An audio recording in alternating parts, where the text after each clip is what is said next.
आज हम आपके लिए लेकर के आए हैं शर्लॉक होम्स सीरीज की next story, the Gloria Scott. ये वो केस है, यानी कि वो स्टोरी है जहाँ से शर्लॉक होम्स ने अपना डिटेक्टिव करियर शुरू किया था और ये डिसाइड किया था कि आगे उन्हें इसी को ही अपने करियर के रूप में अपनाना है। और इसलिए इस केस को पूरा ही नरेट किया है खुद शर्लॉक होम्स ने अपने दोस्त डॉक्टर वॉटसन को बताते हुए। आइए शुरू करते हैं आज की स्टोरी, द ग्लोरिया स्कॉट। मेरे पास कुछ कागजात हैं।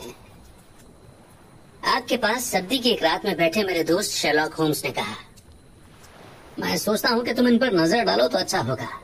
ये ग्लोरिया स्कॉट के अजीब से केस के दस्तावेज हैं और ये वो संदेश है जिसे पढ़कर जस्टिस ऑफ पीस ट्रेवर डर के मारे मर गया।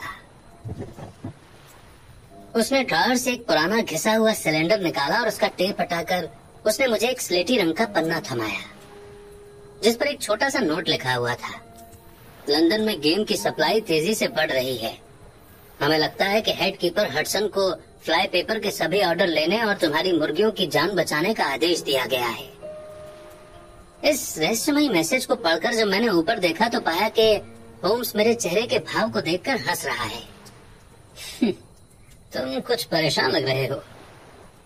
समझ नहीं पा रहा कि इस मैसेज में डरने वाली क्या बात है, बल्कि ये तो मुझे बेतुका लग रहा है। हाँ, लग तो रहा है, पर हकीकत है कि इसे पढ़ने वाला जो एक तंदुरुस्त हट्टा कट्टा आदमी था, इसे पढ़ते ही ऐसे मर गया मानो किसी ने बंदूक के पिछले हिस्से से उसके सिर पर दे मारा हो। तुमने मेरी जिज्ञासा बढ़ा दी है, पर तुमने अभी अभी ये क्यों कहा कि ये बहुत खास वजह है कि मैं इस केस को पढ़ूं? क्योंकि मेरा पहला केस था जिस पर मैंने काम किया था। कई बार मैंने अपने दोस्त से उगलवाने की कोशिश की थी कि उसे अपराध की दुनिया पर रिसर्च करने की प्रेरणा सबसे पहले कैसे मिली थी, पर मैंने उसे पहले कभी भी इस तरह मजाक के मूड में नहीं देखा था। वो अपनी कुर्सी पर बैठ गया और दस्तावेजों को अपने घुटनों पर फैला लिया। फिर उसने अपना पाइप सुलगाया और कुछ देर तक कश लेते हुए पन्ने पलटता रहा। तुमने मुझे कभी विक्टर ट्रेवर का जिक्र करते नहीं सुना। मैंने अपने कॉलेज के 2 सालों में वही एक दोस्त बनाया था। मैं कभी मिलनसार नहीं था वॉटसन। मुझे अपने कमरे में सोच में डूबे रहना पसंद था, इसलिए मैं अपने साथ पढ़ रहे लोगों से ज्यादा मिला जुला नहीं। बॉक्सिंग और फेंसिंग के अलावा मुझे खेल कूद में दिलचस्पी नहीं थी और मेरा सब्जेक्ट भी उनसे इतना अलग था कि हमारे बीच संपर्क का कोई कारण नहीं था। एक ड्राइवर ही था जिसे मैं जानता था, वो भी इसलिए कि एक सुबह जब मैं चैपल जा रहा था तो उसके बुल टेरियर कुत्ते ने मेरी एड़ी पर अपने दांत जड़ दिए। दोस्ती करने का यह बड़ा नीरस तरीका था, लेकिन ये असरदार था। मैं 10 दिनों तक बिस्तर पर पड़ा रहा, लेकिन ड्राइवर मेरा हाल चाल जानने आया करता था। पहले तो 1-2 मिनट ही बातचीत होती थी, पर जल्दी ही हमारी बातचीत का समय लंबा होता गया। टर्म खत्म होने से पहले हम अच्छे दोस्त बन चुके थे। वो बड़ा हंसमुख, उत्साही और जोश से भरा हुआ था, मुझसे बिल्कुल उल्टा। पर हम दोनों में कुछ समानताएं भी थी और जब मुझे पता चला कि मेरी तरह उसका भी कोई दोस्त नहीं है तो हमारी नजदीकियां और बढ़ गयी। अंत में उसने मुझे अपने पिता के घर डोमिनिक थ्रोप में आने का निमंत्रण दिया, जो कि नॉर्फॉल्क में है, जिसे मैंने स्वीकार किया और 1 महीने की छुट्टियां वहाँ बिताई। सीनियर ड्राइवर यानी कि उसके पिता एक अमीर और रसूखदार आदमी थे। डोमिनिक थ्रोप एक छोटा सा गांव है जो कि लैगमेर के उत्तर में बसा है। उनका घर एक पुराने फैशन की लंबी चौड़ी सी बिल्डिंग थी। वहाँ पर बतख का शिकार करने और मछली पकड़ने में मजा आता था। एक छोटी पर कुछ खास किताबों की लाइब्रेरी भी थी, जो कि मुझे लगता है कि इस घर के पुराने मालिक से ली गई थी। वहाँ का कुक भी ठीक खाना बनाता था, इसलिए शायद ही कोई ऐसा होगा जो कि 1 महीना वहाँ खुशी खुशी न बिता पाए। सीनियर ट्रेवर एक विधुर आदमी था और मेरा दोस्त उसका इकलौता बेटा था। मैंने सुना कि एक बेटी भी थी, लेकिन उसकी बर्मिंघम की यात्रा के दौरान डिप्थीरिया से मौत हो गई। मुझे पिता में बहुत दिलचस्पी हुई। वो ज्यादा सभ्य और मिलनसार नहीं थे, पर शारीरिक और मानसिक रूप से काफी मजबूत थे। उन्हें किताबों का कोई ज्ञान नहीं था, लेकिन वो बहुत दुनिया देख चुके थे और जो कुछ सीखा था उसे याद रखा। शरीर से गठीले और बलवान थे। उनके बाल सफेद, चेहरा पूरा और सख्त और आंखें नीली थी, जो कि इतनी पैनी थी कि खूंखार लगती थी। फिर भी उस इलाके में उनकी पहचान एक दयावान और दानी शख्स की थी और अदालत में वो अपने उदार फैसलों के लिए जाने जाते थे। मेरे वहाँ पहुँचने के कुछ समय बाद एक शाम हम डिनर के बाद पोर्ट का ग्लास लिए बैठे थे कि मेरा दोस्त जूनियर ट्रेवर गौर करने और किसी निष्कर्ष पर पहुँचने की आदत के बारे में बात करने लगा, जिसे मैं अपने अंदर पहले ही ढाल चुका था। हालांकि मुझे अभी तक ये नहीं पता था कि मेरी जिंदगी में क्या भूमिका निभाने वाले हैं। बूढ़ा ट्रेवर यही सोच रहा था कि उसका बेटा मेरे 1-2 कारनामों को बढ़ा चढ़ा कर बता रहा है। चलो मिस्टर होम्स, वो खुशमिजाजी से हंसते हुए बोला, मैं बड़ा बेहतरीन विषय हूँ। तुम मुझे देखकर मेरे बारे में क्या नतीजा निकालना चाहोगे? मुझे अफसोस है कि बहुत ज्यादा तो कुछ नहीं है बताने के लिए, पर मैं यही कह सकता हूँ कि शायद पिछले 12 महीनों में आप पर किसी हमले की आशंका रही है।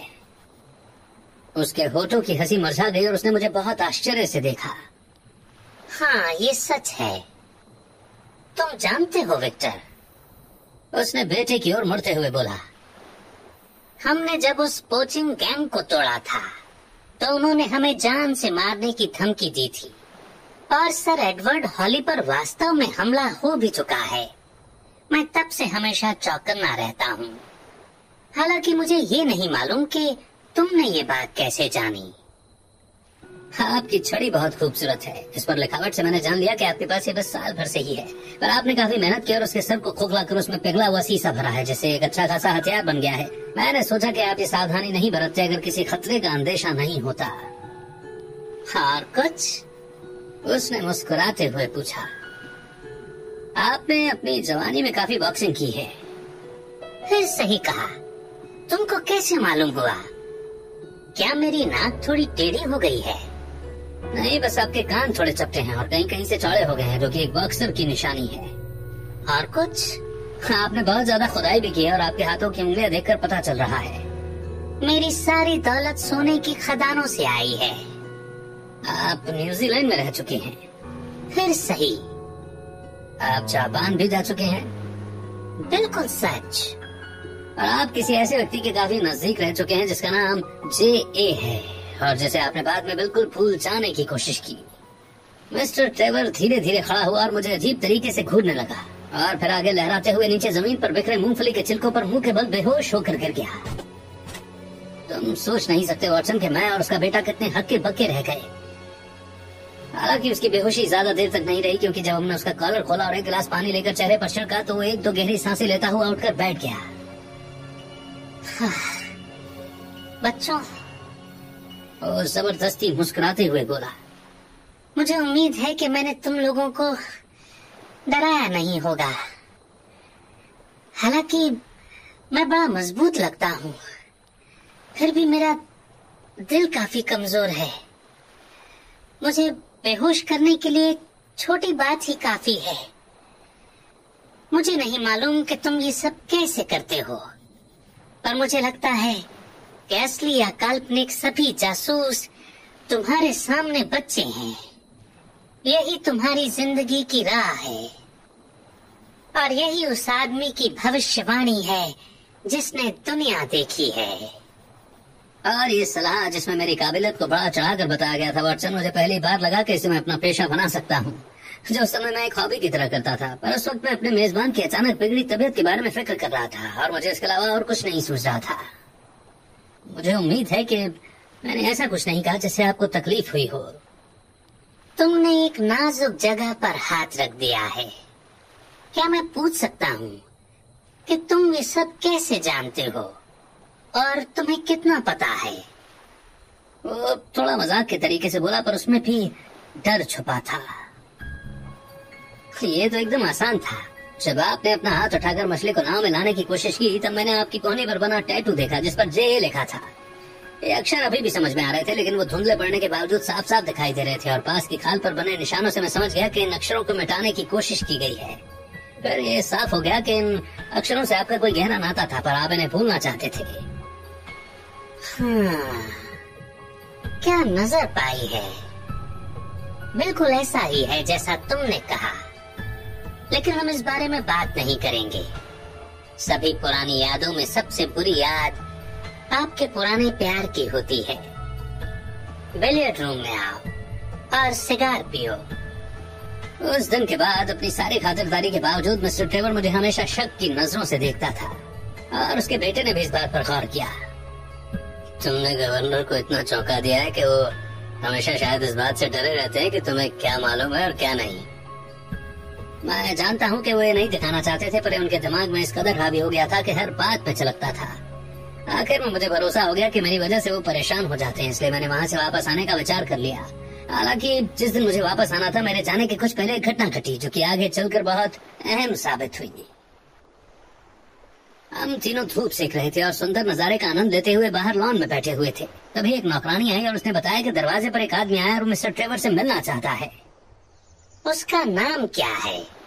वो नाम नहीं बता रहा। तो वो क्या चाहता है? वो कह रहा है कि आपको जानता है और बस आपसे कुछ देर बात करना चाहता है। ठीक है, उसे यहाँ ले आओ। कुछ ही देर में एक सूखा सिकुड़ा आदमी सामने आया जिसके हाव भाव में बेईमानी थी और चाल भद्दी। उसने खुली हुई एक जैकेट पहनी हुई थी जिसकी बाह पर तारकोल का दाग था। वो लाल और काले रंग की चेक शर्ट, डंगरी पैंट और भारी घिसे हुए जूते पहने था। उसका चेहरा पतला, धूप से झुलसा और काला था, जिस पर हमेशा मुस्कान रहती थी और जिससे उसके पीले उबड़ खाबड़ दांत दिख रहे थे और झुर्रीदार हाथ नाविकों की तरह से आधा बंद थे। जब वो लॉन से होता हुआ हमारी ओर आ रहा था तो मैंने मिस्टर ट्रेवर के गले से हिचकियों की सी आवाज निकलते सुना और वो अपनी कुर्सी से उछलकर अंदर चले गए। कुछ देर बाद वो वापस आए। जब वो मेरे पास से गुजरे तो उनके मुंह से ब्रांडी की तेज महक आ रही थी। ओके मेरे दोस्त, मैं तुम्हारे लिए क्या कर सकता हूँ? उन्होंने उस आदमी से कहा। नाविक खड़े खड़े उसे अपनी तनी हुई आंखों से देखता रहा। उसके चेहरे पर वही लटके होठों वाली मुस्कान थी। आप मुझे नहीं जानते? क्यों नहीं? तुम तो हडसन हो ना? हडसन ही हूँ सर। शायद 30 से भी ज्यादा सालों से आपको देख रहा हूँ। आप यहाँ अपने घर में बैठे हो और मैं अब भी नाविक बना दर दर भटक रहा हूँ। ओह, तुम देखोगे कि मैं अपने पुराने दिनों को भूला नहीं हूँ, मिस्टर ट्रेवर ने कहा। और नाविक की ओर जाते हुए ट्रेवर ने धीरे से कुछ कहा। किचन में चले जाओ। और फिर ऊंची आवाज में बोलना जारी रखते हुए बोला, तुम्हें खाना और पीना मिलेगा, इसमें कोई शक नहीं है कि मैं तुम्हारे लिए कुछ न कुछ काम ढूंढ लूंगा। आपकी बड़ी मेहरबानी सर। अपने माथे की लट को घुमाते हुए नाविक बोला, मैं 2 साल से एक बहुत धीमे चलने वाले जहाज में बिता कर आ रहा हूँ, जहाँ मैंने बहुत मेहनत की और अब मुझे आराम चाहिए। मैंने सोचा या तो मुझे मिस्टर बेडोस के यहाँ मिलेगा या आपके पास। अब तुम्हें पता है मिस्टर बेडोस कहाँ है? सर, मैं जानता हूँ मेरे सारे पुराने दोस्त कहाँ हैं। उस आदमी ने शैतानी मुस्कुराहट से कुछ कहा और फिर धीरे धीरे नौकरानी के पीछे किचन में चला गया। मिस्टर ट्रेवर बुदबुदाए कि कैसे वो इस आदमी के साथ एक ही नाव में जब वो खदानों की ओर वापस आ रहे थे और फिर हमें लॉन में छोड़कर वो अंदर चले गए। 1 घंटे बाद जब हम घर में गए तो हमने उन्हें डाइनिंग रूम के सोफे पर नशे में धुत लेटे हुए पाया। इस पूरी घटना से मुझे बड़ा बुरा लगा और अगले दिन डोमनी थ्रोप छोड़ते समय मुझे कोई दुख नहीं हो रहा था, क्योंकि मुझे लग रहा था कि मेरी मौजूदगी मेरे दोस्त को शर्मिंदा कर रही है। ये सब हमारी लंबी छुट्टियों के पहले 1 महीने में हुआ। मैं लंदन अपने कमरे में लौट आया, जहाँ मैंने 7 हफ्ते ऑर्गेनिक केमिस्ट्री पर कुछ एक्सपेरिमेंट करते हुए बिताए। और एक दिन जब छुट्टियां खत्म होने को थी तो मुझे मेरे दोस्त डोमनी थ्रोप से वापस आने का तार मिला। उसमें लिखा था कि उसे मेरी मदद और सलाह की जरूरत है। जाहिर है कि मैं सबको छोड़कर एक बार फिर से उत्तर की ओर निकल पड़ा। वो मुझे स्टेशन पर लेने आया। मैंने एक नजर में देखा कि पिछले 2 महीने उसके लिए बड़ी मुश्किल से गुजरे हैं। वो पतला और परेशान लग रहा था और उसका चंचल मिजाज गायब था, जो कि उसकी पहचान रही थी। गवर्नर मर रहे हैं, ये उसके पहले शब्द थे। इम्पॉसिबल। क्या हुआ? घबराहट से उन्हें दौरा पड़ा है। वो पूरा दिन इसी हाल में है। मुझे डर है कि हम उन्हें जिंदा नहीं पाएंगे। जैसा कि तुम सोच रहे हो वॉटसन, ये खबर सुनकर मैं दंग रह गया। और इसकी वजह क्या थी? यही तो बात है। अंदर आ जाओ, हम ड्राइव करते करते इस बारे में बात कर सकते हैं। तुम्हें वो आदमी याद है जो शाम तुम्हारे जाने से पहले आया था? हाँ, बिल्कुल अच्छे से। तुम्हें मालूम है उस दिन हमने किसे घर अंदर आने दिया? नहीं, मुझे नहीं मालूम। वो शैतान था होम्स। मैंने हैरानी से उसकी ओर देखा। हाँ, वो शैतान ही था। तब से हमारा 1 घंटा भी चैन से नहीं बीता है, एक भी नहीं। उस शाम के बाद गवर्नर ने एक बार भी अपना सिर नहीं उठाया है, पर अब उनकी जान पर बनाई है और उनका दिल इस धूर्त हडसन ने तोड़ दिया है। तो उसके पास ऐसी कौन सी शक्तियां हैं? यही तो पता लगाना है। बेचारे दानी दयालु मेरे पिता, कैसे वो उस दुष्ट के चंगुल में फंस गए। पर मुझे खुशी है कि तुम आ गए होम्स। मुझे तुम्हारी समझदारी पर पूरा भरोसा है और मैं जानता हूँ कि तुम मुझे सबसे अच्छी राय दोगी। हम चिकनी सफेद सड़क पर तेजी से आगे बढ़े जा रहे थे। ढलते हुए सूरज की लाल रोशनी में चौड़े पत्तों वाले पेड़ चमक रहे थे। हमारी बाईं ओर पेड़ों के झुरमुट के बीच से हमें उनके घर की चिमनी दिख रही थी। मेरे पिता ने उस दिन हडसन को माली बना दिया, और क्योंकि वो इससे खुश नहीं था तो उसे फिर बटलर बना दिया। पूरा घर मानो उसकी दया पर था। वो पूरे घर में घूमता, जो चाहे वो करता था। नौकरानियों ने उसकी शराब पीने की आदत और गंदी भाषा की शिकायत की। मेरे पिता ने बदले में उन सब के पैसे बढ़ा दिए। वो मेरे पिता की नाव और सबसे अच्छी बंदूक ले जाता और शिकार करता। ये सब वो इतनी बेशर्मी और बदसलूकी से करता कि अगर वो मेरी उम्र का होता तो मैं उसे पटक पटक कर मार देता। मैं तुम्हें बता रहा हूँ होम्स, मुझे खुद को बहुत रोकना पड़ा, और अब मैं अपने आप से पूछता हूँ कि ज्यादा अच्छा होता कि अगर मैं अपने ऊपर काबू न रखता। खैर, हालात बद से और बदतर हो गए, और वो जानवर हडसन हद से ज्यादा दखल देने लगा। आखिरकार एक दिन मेरी मौजूदगी में मेरे पिता से बदतमीजी से बात करने पर मैंने उसे कंधे से पकड़ा और बाहर निकाल दिया। वो अपना गुस्से से लाल चेहरा लिए वहां से चला गया, और उसकी शैतानी आंखें उसकी जुबान से ज्यादा धमकी दे रही थीं। मुझे नहीं पता कि मेरे बेचारे पिता और उसके बीच क्या हुआ था, पर पिताजी अगले दिन मेरे पास आए और मुझसे पूछा कि क्या मैं हडसन से माफी मांग सकता हूँ। तुम समझ ही सकते हो कि मैंने मना कर दिया होगा, और मैंने अपने पिता से पूछा कि इतने बुरे आदमी को और अपने घर वालों के साथ में मनमानी क्यों करने देते हैं वो। आह बेटे, बातें करना आसान होता है, पर तुम नहीं जानते कि मेरी हालत क्या है। लेकिन तुम जान जाओगे विक्टर। मैं चाहूंगा कि तुम्हें पता चले, चाहे कुछ भी हो जाए। तुम नहीं चाहोगे कि तुम्हारे बेचारे बाप को कोई नुकसान पहुंचे, है ना? वो बहुत भावुक हो गए और सारा दिन अपनी स्टडी में बैठे रहे, जहां मैं खिड़की से देख पा रहा था कि वो कुछ लिखने में व्यस्त हैं। और शाम को मुझे लगा कि हम आजाद हो गए हैं, क्योंकि हडसन ने कहा कि वो हमें छोड़कर चला जाएगा। जब हम खाना खाने बैठे तो वो डाइनिंग रूम में आया और नशे में डूबी भारी आवाज में अपना इरादा बताया। मैं नॉरफ्लॉक से उब गया हूँ। मैं मिस्टर बेडोस के पास हैम्पशायर जाऊंगा। मुझे यकीन है कि वो मुझे देखकर उतना ही खुश होगा जितना तुम हुए थे। तुम ऐसे बुरा मानकर नहीं जा सकते हडसन। मेरे पिता ने इतने प्यार से कहा कि मेरा खून खौल गया। मुझसे माफी नहीं मांगी गई। उन्होंने नाराजगी से मेरी ओर देखते हुए कहा, विक्टर, तुम स्वीकार करोगे कि तुम इस काबिल साथी के साथ बेअदबी से पेश आए हो। पिताजी ने मेरी ओर मुड़ते हुए कहा, इससे उल्टे मुझे लगता है कि हमने इसके साथ बहुत सब्र से काम लिया है। ऐसी बात है क्या? बहुत अच्छा मेरे दोस्त, मैं इस बात को याद रखूंगा। वो खिसकता हुआ कमरे से बाहर निकला और आधे घंटे के बाद घर से चला गया। घबराहट की वजह से मेरे पिता की हालत दयनीय हो रही थी। कई रातों तक मैंने उन्हें चहलकदमी करते हुए सुना, और फिर उनका आत्मविश्वास धीरे धीरे लौट ही रहा था कि उन पर यह बिजली गिर गई। वो कैसे? मैंने उत्सुक होकर पूछा। एक बहुत ही अनोखे अंदाज में कल शाम मेरे पिता के पास एक लेटर आया, जिस पर फोर्डिंग ब्रिज की मोहर लगी हुई थी। मेरे पिता ने उसे पढ़ा और दोनों हाथ सर पर पीटे और कमरे के चक्कर लगाते हुए ऐसे दौड़ने लगे मानो सुध बुध खो चुके हों। आखिर में जब मैंने उन्हें पकड़कर सोफे पर बैठाया तो उनका मुंह और आंखें एक तरफ मुड़ी हुई थी, और मैंने देखा कि उनको लकवा मार गया है। डॉक्टर फोर्डहैम तुरंत आए और हमने उन्हें बिस्तर पर लेटाया, पर लकवा फैल चुका था। उनके होश में आने के कोई आसार नहीं दिख रहे थे, और मुझे लगता है कि अब वो शायद ही बच पाएंगे। तुम मुझे डरा रहे हो ट्रेवर। तो इसमें ऐसा क्या लिखा था जिसका इतना खौफनाक नतीजा निकला? कुछ भी नहीं, और यही तो समझ से परे है। इसमें लिखा मैसेज एकदम बेतुका और बेमतलब था। हे भगवान, वही हुआ जिसका मुझे डर था।